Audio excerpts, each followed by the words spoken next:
Hello everyone, welcome to Technical Academy Campus. Special classes for Junior Engineering Roorkee centre.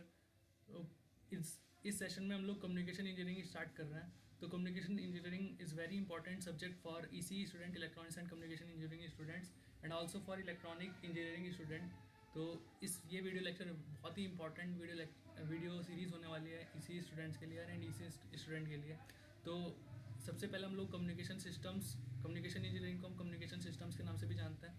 तो communication system को हम लोग दो पार्ट में यहाँ पर स्टडी करेंगे, analogue communication system and digital communication system. तो ये वीडियो सीरीज़ हमारा एनालॉग कम्युनिकेशन सिस्टम से रिलेटेड सारे के सारे वीडियो लेक्चर्स और सारे के सारे क्वेश्चंस हमारे यहाँ पर कवर होंगे. और डिजिटल कम्युनिकेशन सिस्टम्स जो होगा हमारा नेक्स्ट वीडियो सीरीज़ में हम लोग स्टार्ट करेंगे. तो before we are starting analog communication system, we should understand the basic definition of communication. तो जो basic definition है communication की, तो according to the basic definition of communication system, communication, तो communication is the art of conveying meaningful information by some electronic means. तो communication एक process है, एक आर्ट है जिसके द्वारा किसी मीनिंगफुल इन्फॉर्मेशन को इलेक्ट्रॉनिक मीन्स के थ्रू हम कन्वे करते हैं, यानी कि एक पॉइंट से दूसरे पॉइंट पर हम ट्रांसफ़र करते हैं. या फिर कम्युनिकेशन वह प्रोसेस है जिसमें हम इंफॉर्मेशन को एक पॉइंट से दूसरे पॉइंट पर ट्रांसफ़र करते हैं. तो जो हमारा मोस्ट इंपॉर्टेंट टॉपिक है यहाँ पर, सबसे पहला जो टॉपिक हम लोग स्टडी करेंगे, block diagram of communication system. तो for analogue communication system the block diagram is given here. तो आप लोग देख सकते हैं इस ब्लॉक डायग्राम के अंदर हमारे पास यहाँ पर इनपुट मैसेज सिग्नल है. ये सिग्नल वॉइस सिग्नल हो सकता है, या फिर ऑडियो सिग्नल हो सकता है, या फिर वीडियो सिग्नल हो सकता है. The frequency of voice signal is 300 hertz to 3400 hertz and the audio signal is 20 hertz to 20 kilohertz. Video signal is up to 5 megahertz. तो इस तरह से हम लोगों ने फ्रीक्वेंसी को डिवाइड किया है. तो input message signal is mechanical और फिजिकली एनालॉगी इन नेचर. तो ये इनपुट सिग्नल जो हमारा फिजिकल होता है, ये फिजिकल हमारा मैकेनिकल इन नेचर होता है. तो इस सिग्नल को हमें इनपुट ट्रांसड्यूसर के थ्रू इलेक्ट्रिकल सिग्नल में कन्वर्ट किया जाता है. Input transducer is used to convert the input message signal into electrical signal. इसको इलेक्ट्रिकल सिग्नल में कन्वर्ट करने का एक कारण यह है कि जो हमारे पास जितने भी सिस्टम्स हैं वो इलेक्ट्रिकल इन नेचर है. तो क्योंकि सभी के सभी सिस्टम इलेक्ट्रिकल इन नेचर है, तो जो भी हम सिग्नल इस पर सिस्टम पर अप्लाई करने वाले हैं वो इलेक्ट्रिकल ही होना चाहिए. तो जो इनपुट सिग्नल है वो हम ट्रांसमीटर पर अप्लाई करते हैं. This transmitter modifies the input signal in such a way that it can be transmitted through channel. तो ट्रांसमीटर इनपुट सिग्नल को कुछ इस तरह से मॉडिफाई करता है कि वो चैनल के थ्रू ट्रांसमिट किया जा सके. This channel can be wireless और वायर्ड. तो ये चैनल हमारे पास वायरलेस भी हो सकता है और वायर्ड भी हो सकता है. वायरलेस के हमारे एग्जांपल हैं, और हमारे पास FM है, रेडियो है, या फिर हम लोग मोबाइल फ़ोन्स हम लोग यूज़ करते हैं. तो ये हमारे पास जो है वायरलेस सिस्टम्स के एग्जांपल्स हैं. और जैसे अगर हम वायर्ड की बात करें तो वायर्ड के एग्जांपल हैं कोएक्सियल टेलीफोन चैनल्स, जो हमारे टेलीफोन्स होते हैं, या फिर ऑप्टिकल फाइबर केबल्स में जो कम्युनिकेशन हम करते हैं, ये हमारे वायर्ड कम्युनिकेशन सिस्टम्स हैं. यहाँ पर हम देख सकते हैं जो सिग्नल हमारे पास है जब चैनल से पास होता है तो इसमें कुछ डिस्टॉर्शंस और कुछ नॉइसेस जो हैं वो ऐड हो जाती हैं. इन डिस्टॉर्शंस और नॉइस के बारे में हम लोग फर्दर हमारे पास जो हमारा वीडियो लेक्चर्स होंगे आगे हम लोग डिस्कस करेंगे. The receiver receive the signal, the receiver receive the signal and the main operation of receiver is to clear the modification occurred at transmitter. तो जो भी आप लोगों ने ट्रांसमीटर पर मॉडिफिकेशन किया है सिग्नल को ट्रांसमिट करने के लिए, उन मॉडिफिकेशंस को यहाँ पर हम क्लियर करेंगे, यानी उनको हम लोग अंडू करेंगे. तो जब रिसीवर हमारा जो सिग्नल को हमारे पास जो रिसीव्ड सिग्नल है उसको आउटपुट सिग्नल यानी इलेक्ट्रिकल सिग्नल में कन्वर्ट करता है, original electrical signal. This original electrical signal is applied to the output transducer. इस इलेक्ट्रिकल सिग्नल को हम आउटपुट ट्रांसड्यूसर पर अप्लाई करते हैं.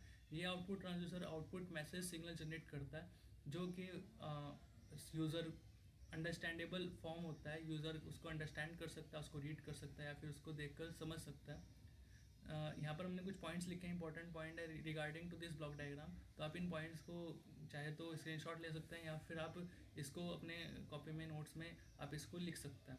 तो यहाँ पर हमारे पास ब्लॉक डायग्राम है, ये हमारा मोस्ट इंपॉर्टेंट टॉपिक है, और ये हमारे जो कुछ पॉइंट्स हैं, इंपॉर्टेंट पॉइंट्स हैं इससे रिलेटेड, ब्लॉक डायग्राम से रिलेटेड.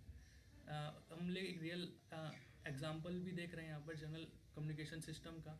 तो यहाँ पर आप देख सकते हैं कम्युनिकेशन थ्रू पिक्चर हम लोग कर सकते हैं, तो हम लोग कम्युनिकेशन पिक्चर के थ्रू करते हैं या फिर कम्युनिकेशन थ्रू साउंड करते हैं, या फिर हम इन दोनों को कंबाइन करके कम्युनिकेशन करते हैं, जैसे कि हम लोग टेलीविज़न या फिर हमारे वीडियो फोन्स हम लोग देखते हैं।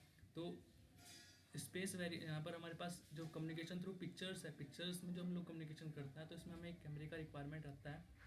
तो कैमरा यहाँ पर स्पेस वेरिएशंस को इलेक्ट्रिकल सिग्नल में कन्वर्ट करता है। This electrical signal is very weak signal. तो ये इलेक्ट्रिकल सिग्नल जो होता है बहुत ही वीक, इसका जो एम्पलीट्यूड होता है बहुत ही शॉर्ट एम्पलीट्यूड होता है, बहुत ही वीक सिग्नल होता है। तो इस सिग्नल को एम्पलीफाई करने के लिए हम लोग यहाँ पर video amplifiers, video processing devices and other devicing circuits are used. तो video amplifier amplifiers signal to amplify it to desired level, and video processing circuit are used for other purposes. And these video signal is applied to the picture tube. तो picture tube पे फिर हमारा वो picture जो हम लोग देखते हैं टेलीविज़न पर वो हमें मिलता है। इसी तरह से हम लोग कम्युनिकेशन सिस्टम जो हमारा साउंड के थ्रू है उसको भी देख सकते हैं। यहाँ पर एक स्पीकर होगा जो कि कोई स्पीच दे रहा होगा, तो वो ये साउंड हमारा माइक्रोफोन से होते हुए माइक्रोफोन इस साउंड सिग्नल को इलेक्ट्रिकल सिग्नल में कन्वर्ट कर देगा। तो यहाँ पर भी जो इलेक्ट्रिकल सिग्नल होगा इसकी एम्पलीट्यूड बहुत कम होगा, तो इसके एम्पलीट्यूड को डिजायर्ड लेवल तक इंक्रीज़ करने के लिए हम लोग यहाँ पर वोल्टेज एम्पलीफायर यूज़ किया है। तो कई बार single stage amplifier is not sufficient, तो कई बार हमारे पास सिंगल स्टेज एम्पलीफायर सफिशिएंट नहीं होता, तो we use multi stage amplifier. तो जब हम मल्टी स्टेज एम्पलीफायर का यूज़ करते हैं तो यहाँ पर आप देख सकते हैं पावर एम्पलीफायर का यूज़ किया है। Power amplifier is used for impedance matching. Power amplifier का यूज़ हम यहाँ पर इम्पीडेंस मैचिंग पर्पस के लिए कर रहे हैं, क्योंकि लाउड स्पीकर और हमारा जो अदर सर्किटरीज हैं इन दोनों के बीच में इम्पीडेंस मैचिंग नहीं होता, इन दोनों के बीच में इम्पीडेंस मिसमैच होता है, इसलिए यहाँ पर पावर एम्पलीफायर का यूज़ किया है। पावर एम्पलीफायर पहला तो पावर लेवल को इन्हेंस करने का कार्य करेगा, दूसरा ये इम्पीडेंस मैचिंग पर्पस के लिए भी यूज़ किया जाता है। मॉड्यूलेशन हमारा नेक्स्ट टॉपिक इज़ मॉड्यूलेशन। तो मॉड्यूलेशन का सबसे पहले हम लोग समझ लें कि हम लोग जब लॉन्ग डिस्टेंस कम्युनिकेशन करना है तो हमारा लॉन्ग डिस्टेंस कम्युनिकेशन के लिए पब्लिक एड्रेस सिस्टम, जैसे कि हम लोग यहाँ पर देख रहे हैं पब्लिक एड्रेस सिस्टम जो हम लोगों ने यहाँ पर डिस्कस किया था। तो public address system is not suitable for long distance communication.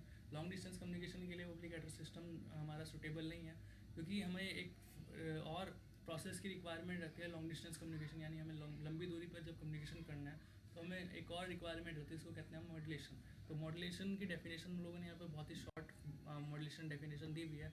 Next topic में हम लोग amplitude modulation, types of modulation में पढ़ेंगे, तो और इसको और डिस्क्राइब करेंगे।